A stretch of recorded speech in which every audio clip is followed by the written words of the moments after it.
Hey y'all, I am back and I am kind of doing a chit chat video essay sort of situation. I recently watched a video by My Life Mags. My Life is one word, MAGS, and she is doing a low consumption challenge. And I thought that was cool. I was like, that fits in what I've been doing this year. There's a lot of behind the scenes stuff that you guys aren't seeing that pretty much fits in with this low consumption vibe.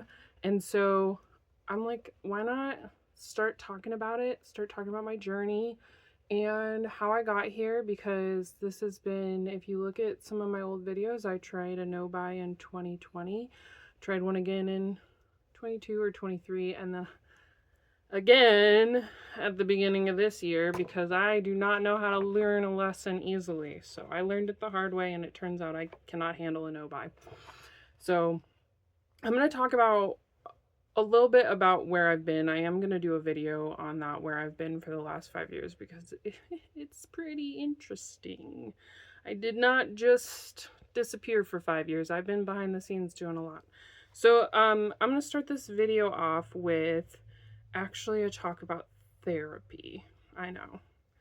But therapy has made this underconsumption, low consumption lifestyle a little easier. I have still been working on some zero waste things. I have also given some things up. So, but I have been in I was in therapy from 2019 to 2024. I graduated in 2024 from therapy because every time I talked to my therapist, I was doing what she wanted me to do. I was already doing all the coping skills. I was already doing everything she needed.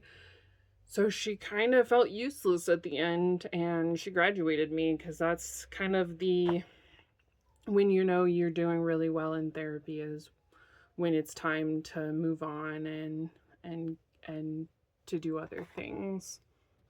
So I graduated therapy in 2024, and I have not been not doing anything because in 2021 I went back to school to become a counselor. I wanted to be a trauma therapist like my therapist. She helped me so much. I went from yelling at my kids all the time and not being able to handle any emotions and just being a mess wreck to people are constantly telling me how jealous they are of me and how like they can't do the things I'm doing, and I'm like, I get that. I was there a long time ago, and what helped me was two things out of the therapeutic world. One was somatic meditation. I will link I will link in the description to the base. It's a really good description of what I basically do for my somatic meditation, and it's like a cartoon, and it's really easy to understand, and it's like got 10 steps, I think, and I will link it because it is really helpful. But it is, if you Google how to feel your feelings, a little, I think it's like yellow or orange description with like 10 to 15 numbers on it, and one of the steps is stop, you are thinking your feelings. And so that is, if you can't find it in the description or whatever, that is what you're looking for. But besides that somatic meditation, which I have done every single day, multiple times a day since 2023, January of 2023. In January of 2023, I started just setting a timer, and for 5 minutes I would feel my feelings, and I would do that 5 times a day, or 3 times a day or whatever. And then after, I don't know, 6 months of doing that, I was able to turn off the timer, and I was able to just do the somatic meditation myself without thinking about it, and it is now the most common coping tool that I use. In fact, when I went to make a donation for blood on Friday, I was talking about insurance, and I got worked up, and my blood pressure was too high, and my heart rate was too high, so I did that for 4 minutes, my somatic meditation, and my heart rate dropped over 10 points, and my blood pressure dropped 15 points. So it does have a physical effect on yourself. I have a friend who has POTS, and a lot of POTS is your nervous system being out of whack. And I taught her the somatic meditation, and she is not having symptoms anymore because she's just feeling her feelings. But the second part of this therapeutic journey was self-compassion. I've come up with a little phrase that I have learned over the years, because when I first started therapy, my therapist was teaching me awareness while subtly teaching me self-compassion, and I didn't notice the self-compassion. I did notice that she was teaching me awareness. And so I was telling all these people that, like, oh, I'm learning all this awareness, and they were like, I already have awareness. Well, what I've learned over the years is self-awareness without self-compassion is self-harm. And so if you are very self-aware, but you are being brutally mean to yourself, which most of us are because we live in a society that is shame-based, from our work and our schools and our parenting, everything is shame-based. I mean, behavioral charts are a shame-based system. So any part of our system is shame-based. So it's very likely you're being mean to yourself, because I know I was beating myself up and I had no idea. I wasn't paying attention to what I was saying, and honestly, it was so normal because that's what I'd done my whole life. I had been mean to myself, and I was, you shouldn't eat this and you shouldn't do this. Why are you doing this? Just being brutal to myself. And my therapist noticed, and she taught me self-compassion, and now I inner parent myself 50 billion times a day. I am kinder to myself than I am to any other person on this planet. And so, it really does help to be compassionate to yourself, because that's really, every time I'm compassionate to myself, it allows me to let go of whatever I'm holding on to, or the belief system. One of the things we should talk about, that the reason somatic meditation works, is something that not a lot of people know, and it's how emotions work.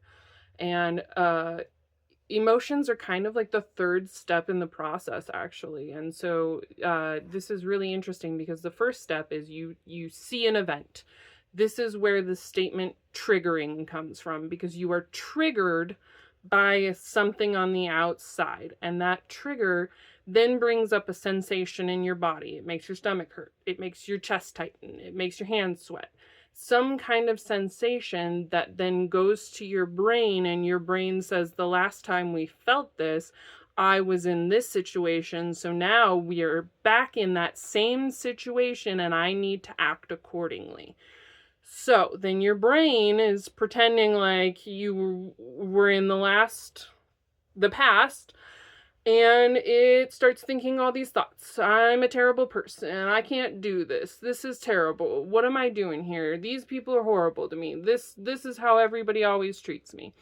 Just terrible thoughts. So that's emotions right there, is that those thoughts and the feelings behind that thought. So that's basically the third or fourth step in feelings. And so somatic meditation works really well because it gets into that first step, that sensation in your body. You get in touch with the sensations in your body.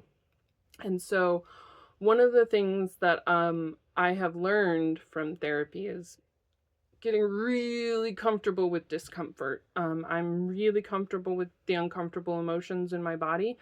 I can handle uncomfortable conversations, all sorts of uncomfortable situations, like all sorts of things, because I have been able to handle this discomfort from learning to do this somatic meditation. So the reason I bring this up is because none of my low consumption habits would be possible if it weren't for letting go of these beliefs, because emotions are held in the body. They are stored in your muscles, in your veins, in your every part of your body, your bones, they are stored in there. I think one day we will have the technology where someone will take a instrument, touch part of your body, and you'll be able to see the emotion. Currently, we're still and in our infancy in the medical industry and the psychology industry. So like we got to give grace to these doctors and these psychologists, because man, oh man, this stuff is hard. Emotional support water bottle. Remember to be hydrated. Anyways, so I had a very abusive childhood. My mother was an alcoholic. She was a single mom. I saw my mom beat up more men, and more men beat up her than I would like to admit. And so I was raised in a very difficult environment. And so I didn't even realize I was traumatized until I accidentally fell into the right therapy. And she helped me realize I needed to release all of these things. And so that's what we did, is I started to release things, and little by little I was able to do more. And I was able to stop yelling, and I was able to stop spending money, and I was able to go to school, and I was able to keep a job, and like all the things that are really hard for most people in this society, because a lot of people are, I mean, like, I don't want to say we're all traumatized, but like we hold emotions in our body and we're not releasing them. So because I have released so many, I mean, I'm on year 3 of constantly all day long releasing emotions and doing somatic meditations and feeling my feelings. And that is the first thing I go to when someone hurts my feelings, is I check on my reaction and I start doing my somatic meditation. And so because of that, I have been able to do a lot of lower consumption things. In 2023, I started decluttering my house. But along with that, I also stopped buying as much stuff. One of the things when you are holding on to a lot of trauma in your body, spending money and trying to fill that void is very easy. It's really easy to say, oh, I want that because it's cute, and then like grab it and spend $5 and not even think about it, and then suddenly you have no money. And so I've talked about this in a lot of my psych classes and my social work classes, and it's come up time and time again, but anybody with a history of trauma will tell you they spend their money a little worse than they would like to. And so I have been able to really rein it in only because of therapy and self-compassion and inner parenting and somatic meditation and finding the right things that work for me and finding a therapist who works for me. So that's really a long-winded way. I realize this video is probably going to be a 2-parter, but that was a long-winded way to say I am only doing this low consumption challenge because I've already been working on it in therapy for the last, since 2019 I've been in therapy, so for a long time. And I even started my zero waste journey in 2019, so there's some stuff that worked hand in hand, and I have been working on this. And when I did have my zero waste, it was all about a zero waste journey, because I truly believe none of us can do any of this overnight. I mean, I did 5 years of trauma therapy. I just want that to sink in. 5 years of trauma therapy. Because it's not an overnight win. Because I only did it on a weekly basis. But what I did do is take everything my therapist would give me invitations. Whatever your therapist calls it, to fancy up your work at the end of the day, do it. Because it really does help. And so 5 years later, I can say I'm a different person, and I am more compassionate, and I'm more kind, especially to myself. And I am able to do things like work out 5 times a week and hike multiple times a week because I'm kind to myself. So the main rules that I'm going to be doing with this low consumption challenge, there is only one really main rule, because as I talked about in the beginning, I have done 3 no buys. Now, I am a psych major who has done 5 years of trauma therapy, so I do have some expertise when it comes to talking about mental health. And one of the things that you learn in Psych 101 is restriction leads to binging. Not everybody. There are going to be outliers in every situation. So anytime you hear a statistic, there's going to be outliers in it. So there's going to be people who do not fit in. That is something else we're taught is every time you hear something and you're like, well, so-and-so doesn't fit into it, there's going to be outliers. There will always be people who do not fit into the bubble that we have created of data. So there are people out there that restriction does not lead to binging. There are a lot more people, though, that restriction leads to binging. So what happened to me every time I tried to do a no-buy? I just started binging on shopping at the end of it. I didn't even make it 3 or 4 months before I'm buying things. I would find reasons. Oh, I found need after need for things. Oh man, I was like, oh, I need a new printer because I print things out once a month. Like, I need it now, right now. Let's go buy it. Like, oh, Ariel, I love you. You are doing your best. But let's stop trying to do no buys. So I'm doing this under consumption challenge because I found something that works for me that helps me consume less. One of the things I realized with all my no buys is I never put a budget in place. I was just like, you can buy whatever you want from the grocery store because it's groceries and that's not consumption. It is. Things were expiring from my house because I wasn't using them soon enough. I was spending way too much on groceries. And so this time, well over a month ago now, I decided I'm going to just really cut down my grocery budget because I think I can really use what I have in my house while also building a stock, while also being really budget friendly and not wasting anything on a small budget. And so it has been working for over a month now. I'm still adding stock to my pantry, but I'm only spending $400 a month on 4 people and 4 animals, because I do have to include my animal food in this $400. Anything I am buying from the grocery store, any brand new store, TJ Maxx, I don't really shop there actually, but Walmart, Smith's, Costco, I see you, Costco, and you're killing me. Costco, all of it has to be $200 every 2 weeks, so $400 a month. I'm making it work. I don't feel super deprived because I'm still getting things like Swiss cakes, and I had homemade orange chicken, as you saw in my last video in my what I eat in a week. I had homemade McDonald's, which I have to tell you, I talked to the rest of my family and every single person said it was better than McDonald's, other than my youngest who just loves McDonald's.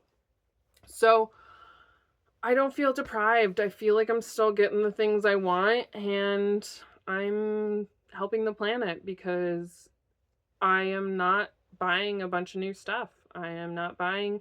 There was a $7 pumpkin Dutch oven at Walmart that I really wanted, but I passed on it because it wasn't going to fit in my $200. And now I've thought about it a lot and I'm like, that thing was impractical. What was I going to make in that? I make big batches of food for my entire family. Like, I already have a small, teeny tiny one that my sister-in-law gave me. What do I need that for? So it's like, it's helping me vote with my dollar because I'm spending less money at Walmart. I'm spending less money at big box stores. I'm not going to Home Goods. I'm not going to, where's the other stores I used to go? Old Navy. I'm not going to any of those places. I'm not going to Target because Target's too expensive for a $400 a month budget. So there are places that I'm not going. I'm not eating out. I'm not buying McDonald's. I'm not buying Panda Express. I'm not buying Wendy's. I'm not buying Taco Bell. I'm not buying any of these big name things because I can't afford it in the $200 budget. $400 budget a month. So we are making it at home. It's better. I'm a good cook. Will be posting recipes of things I make that are very budget friendly. I make a lot of soups in the wintertime. I cook seasonally. Like, there's a lot of things that I do that I can share with you guys that are very helpful to cut down that budget. So I have some notes here, and a couple of the things, I definitely am going to have to do a part 2 on this video, but a couple of the things that I have done because of this $400 budget is make my own cream of chicken. I know it only saved me 70 cents, but that's basically $1 I didn't spend, or $1.50 on buns. I made my own buns, as you saw in that What I Eat in a Week video. I made my own buns for McDonald's Fakeaway, and my family loved it. And then I have been freezing leftover soups because I make a lot of soups. I make at least one soup a week. And I've been taking at least 1 pint jar and putting it in the freezer instead of buying canned soup. So then when I'm sick, I want homemade soup. I do not want Campbell's. I want real soup. So I get it. I get real soup. And I don't have to make it when I'm sick. But I also have easy lunch access because there's lunches in the freezer. Like, all sorts of reasons that freezing this leftover soup is better than buying canned soup. A lot of this $400 budget means that I'm thrifting more. I am not including my thrifting budget in the $400 budget because, especially right now, I'm thrifting Christmas presents. But what I am doing is taking a smaller budget to the thrift store. A lot of the times it's like $10 in cash, and that's all I have. If I spend over that, like, nope, you got to put something back. Right now it's a little more because I'm trying to get Christmas presents, and I'm going to do a Thriftmas haul video at some point to show you what I've got, because I've gotten quite a few cool things. So a lot more thrifting. I am finding things that I need at the thrift store for $1 instead of $10 at Home Depot or whatever. And then this does mean more doing without and more making do, which is okay because I am a pretty crafty person. I know how to sew with a sewing machine. I know how to hand sew. I know how to cook from scratch. I know how to make gravies. I know how to make roux. I know how to make all sorts of things. So like it does help to gain these knowledge, but I've only gained these knowledge because I wanted to learn a new skill, and so I set out and learned it on my own. The only thing I didn't learn on my own was cooking because my grandma was a from scratch cook, and so she taught me how to cook. So let me think here. One of the things with therapy and with this low consumption challenge is I have been off of social media. So Facebook, Instagram, and TikTok. I've only been on YouTube since June of 2024. I have not logged on a single time. I have kept my messenger so people can message me, but I have not actually gotten on to any of those sites and scrolled on any of those sites since June of 2024. This really helps because I am not seeing the viral trends. And one of the things I noticed was when I was scrolling on TikTok and stuff was I'd see something and I'd say, oh, I don't want that. And then I'd see it 50 more times and suddenly I did want it. What? What? No, like you originally didn't even want that. Now you're convinced you do because you've seen it 100 times. Like, so it has helped me a lot staying off of these social media sites and only being on YouTube and curating my feed extremely well to not see all these trends. And I even try not to watch the de-influencing videos because I'm just going to see what's viral right now that I don't want to be influenced by. So this has helped me really learn what I like and don't like. I have been able to curate my closet. I have been able to say no to way more things. I walk out of stores with nothing. I've walked out of thrift stores with nothing. So many times I couldn't even tell you how many times it's happened, but because I have a little saying I learned that if it's not a holy hell yes, then it's a no. Like if I'm not like, this is the cutest thing I've ever seen and I want to wear it every day, not getting it. Because I clearly don't even want it that bad. It's just one of those things, it's cute, but I don't need it. I don't really want to buy it. So I have been able to, with that curating my life, I mentioned I started decluttering in 2023 and stopping shopping. So I have been able to tidy up my house a lot more. There's a lot less stuff in it. And I continue to declutter. I want to say it was Mia Daniels, but someone said ABD, always be decluttering. And that is something I've done for years. I always just keep a bag or a box going of decluttering. Originally I was going every week to the thrift store, sometimes multiple times a week, and now it's maybe once a month, sometimes less than that. And with that curating of my life, I have curated my closet. I saw a video by Hannah Polston, and she tried a minimalist closet, and I was like, oh, that's interesting. I like that. And so it was something that I wasn't hugely passionate about, but what I did was I went through my clothes and I color coded them, and I looked and I said, okay, I have a lot of blacks, whites, grays, greens, navies to ice blues, purples, maroons to red, and rust orange. And so I was like, I gravitate to those colors, obviously, so I really like them. And so what I did was I wrote those colors down in a place that I could access on my phone. I put it on my document in my drive, so that every time I was at the store and I'm like, neon orange, is that on my color list? Nope, can't get it. I do have a few pinky items that I would like to replace slowly and steadily. And there are some things in my closet that I still would like to replace, but I am currently using because they are good, like, placeholder until I find the perfect item. I thrift most of my clothes. Costco's the other one that really gets me, unfortunately, because they have a lot of good clothes in the colors that I like. And so I do have some new clothes from Costco, but I do try to thrift the majority of my clothes. So that is some low consumption. So all of these things that I'm talking about are all low consumption things that I have done that have either helped me maintain my low consumption lifestyle, or I am going to continue to do to help maintain my low consumption lifestyle. With Christmas, I have been thrifting. I will do a Thriftmas haul. I have been DIYing. I made some hand warmers out of rice packs for my daughter. I made her some Barbie clothes, and I made, so I don't know about you guys, but I used to just buy projects. I'd be like, oh, cool, this project is $1. I'm going to take it. And then I would never do anything with it. So I had all these projects.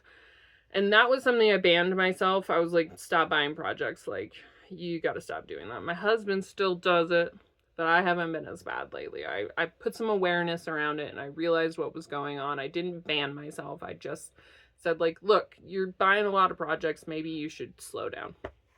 So I was walking through my garage. I saw a project. I was like, I'm going to throw this in the thrift store bag. And then I was like, thought about it, and I was like, I can make my mother-in-law a really cool Christmas gift out of it. So I painted it white with some paints we have, and then I have a ton of craft stuff, especially Christmas stuff, because that's something I've overconsumed in the past and haven't in the last, I want to say 3 years, but I'm still using up craft stuff. That's how much stuff. And I also get given a lot, and I buy stuff at garage sales and all that stuff. But I used up some craft stuff, and I made her a Christmas card holder. So that's going to be her Christmas present. And so I have also donated blood on Friday this last week. I donated my 6th pint of my lifetime. I have this year started donating more, and I can plan to continue. But what's cool is the Red Cross does give you gift cards, so I'm going to use those gift cards for Christmas. And so that's just one less thing that I have to spend money on. We've also been selling on Facebook Marketplace. Not everything sells, but we did sell quite a bit. And I used some of that money to buy Christmas presents. And then we do have a small budget for each person. It's not a very big budget. I've seen some budgets and I'm like, whew, okay, that is not something I could do, but it does mean my teenager gets less presents and my youngest gets more, because my youngest doesn't mind thrifted presents and my oldest is picky. uh, After the holidays, we will be doing birthdays as gifts as well still, but we will keep them within a budget, and we will try for thrift and secondhand first before we go and buy new. This is something we've actually been trying to do for the past for a really long time, so it's just something we're going to continue to do. My daughter is getting really good about not asking for toys while we're at Walmart. We were buying them every time we were going to Walmart, every time we were going to garage sale, and that just got out of hand. I was always decluttering her room, and it was just getting overwhelming.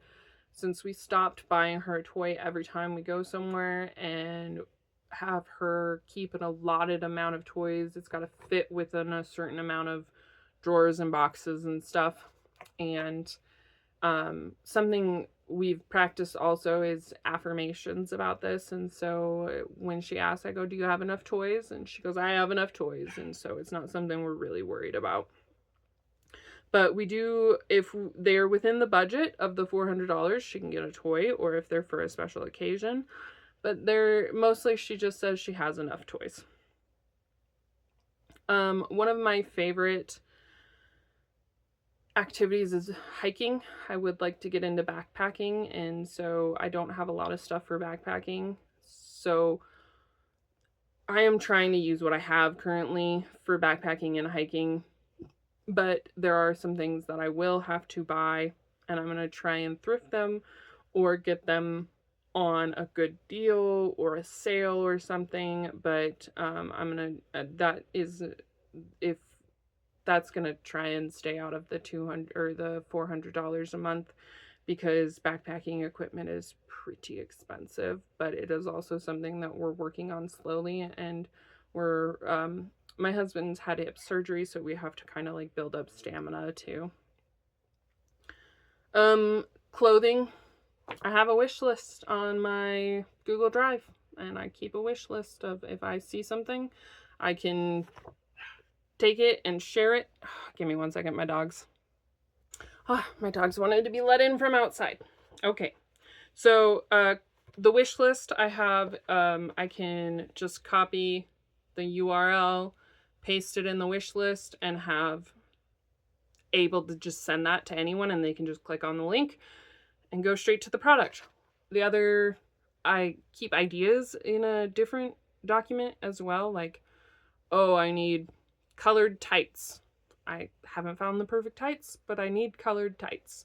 Or one idea that I recently was a very oversized white sweater is what I really wanted. Added that to the wish list, and I found it at the thrift store. So there was no shopping links needed. The last one I'm going to talk about here, and then I'm going to go and we're going to make a part 2 because this continues to go on, is decor. I have so much decor I really don't need anymore. I mean, there's crystals back there. Like, that picture there was taken by my father-in-law and turned into a canvas for me. I have all the decor I need. Like, I have Christmas decor. I have fall decor. I even have summer decor. And another thing we do is we do activities to count down to Christmas, activity Advent, and we make crafts. And we make crafts for all the holidays. So we have summer crafts that we've made over Christmas time. We've had Halloween crafts we've made over Christmas time. I will also allow some thrifted or DIY. I mean, obviously DIY. I have done clearance in the past, but honestly, y'all, these big stores with their clearance is not where it's at anymore. Like, it used to be like 75% off at the end of the holidays, and you could get stuff for like $1 or $2. Nah, it was like 25% off for Halloween like 3 weeks later, and I was like, I'm not doing that, and you can't have my money. So it's been pretty much thrifted or DIY, or I don't really need anymore. And if I do find something at the thrift store, it has to be something that I've been either thinking about, like, oh, we need to add that to this, like we need more thin garland to wrap around our arch outside. It has to be something like that I've been thinking, oh, that's a need for filling in the gaps of our Christmas decor or whatever, or all the time decor. So it is something that I can add to that thrift. I have a thrifted wish list for the house as well. So I have a house list, I have a me list, I have a husband list, I have a kid list, I have an older kid list. So those are some of the things we do, is we just keep a wish list, and it gets easier and easier the more I do it. This is something that maybe we don't talk about enough, is that these are skills that you have to learn, and they're not going to be easy at first. So if you're sitting there going, I failed my no buy, which I have been guilty of saying, and I am trying not to say that, because I didn't fail anything. I am a good person who does good things, and I am trying my best, and I don't need to call myself a failure just because I couldn't follow restrictive rules that most people can't follow anyways. So let's be nice to ourselves. I'm going to move on to part 2, so look out for that video. If you made it to the end of this, you're a real champ, and you got my heart here. So we'll see you in part 2, and we'll see you later.